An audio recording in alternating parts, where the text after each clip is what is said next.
Some of you may be aware that I am a member of the West Los Angeles Buddhist Temple.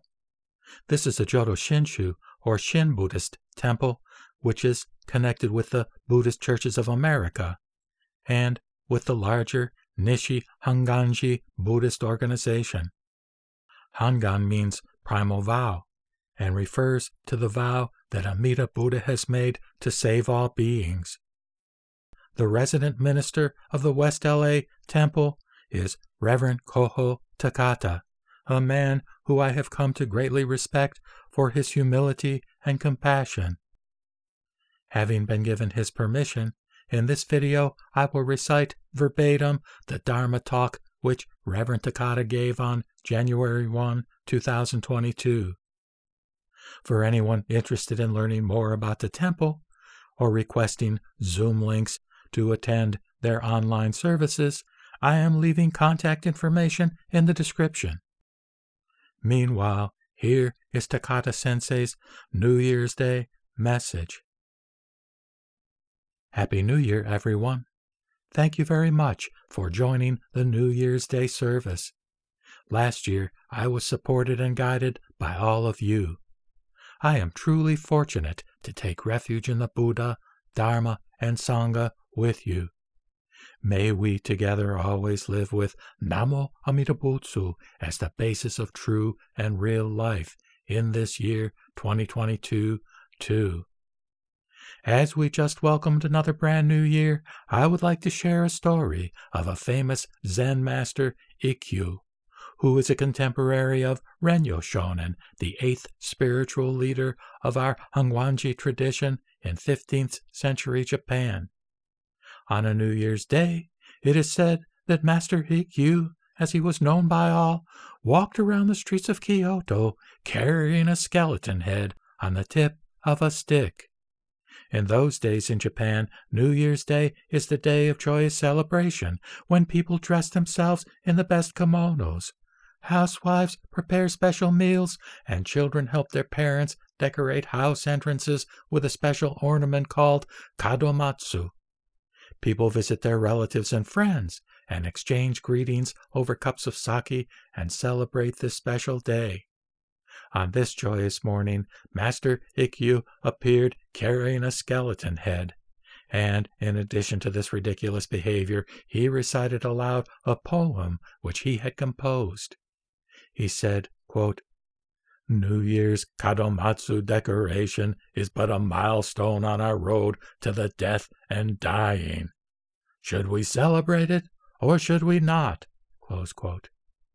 Needless to say, Master Ikkyu had no intention of spoiling the enjoyable atmosphere of the day, but out of deep concern and compassion, he was trying to awaken people to the real nature of existence.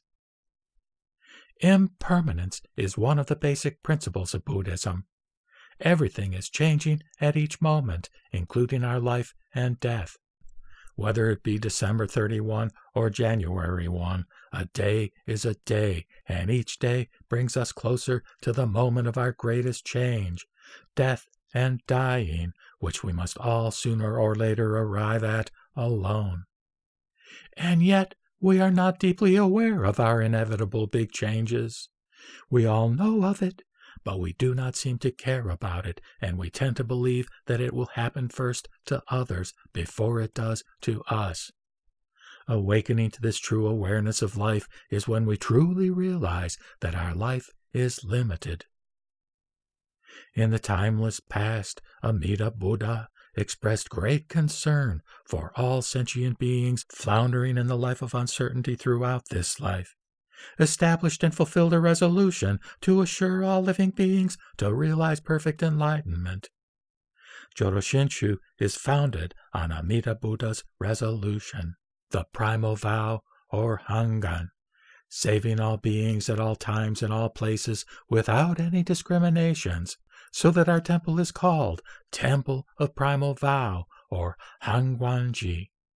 So Hangwanji, or Jodo Shinshu, is the path in which we carefully listen to what Amida Buddha's resolution for us is, and why Amida Buddha established the resolution for us. Our temple has a beautiful altar. All ornaments in this altar represent the working of boundless wisdom and compassion of Amida Buddha. They are expressions of the working of Amida Buddha's resolution, the primal vow in a tangible form. Amida Buddha is colorless and formless as well as the Pure Land like wireless internet. For those who cannot see the perfection of the true reality by our inner eyes, which are always covered by our ego, attachment, and self-centered nature, such as me, Amida Buddha manifests universal truth of oneness in form of the body as the most compassionate, wise, and noble figure, and also in a form of space and time, like our temple altar, as the world of infinite light and life. To deeply reflect upon Amida Buddha's resolution, primal vow, expressed in our altar, could lead us to a deeper realization of ourselves. Because Amida Buddha established a resolution to save us who cannot attain Buddhahood by ourselves due to our incapability and imperfectness. By doing so, we can come to a deeper resolution about how to live our daily lives guided by Buddha Dharma, especially during this difficult time.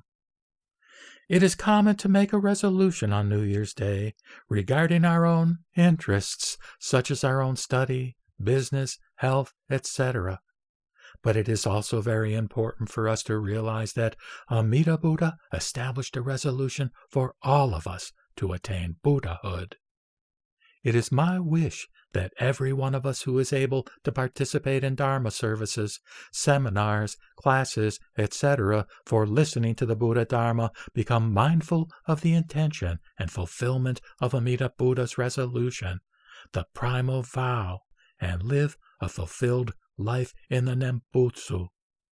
May the year 2022 be the year that the great joy of the Buddha Dharma fills our life, and may we together live in the infinite light and life of Namu Amida Butsu as a Dharma family.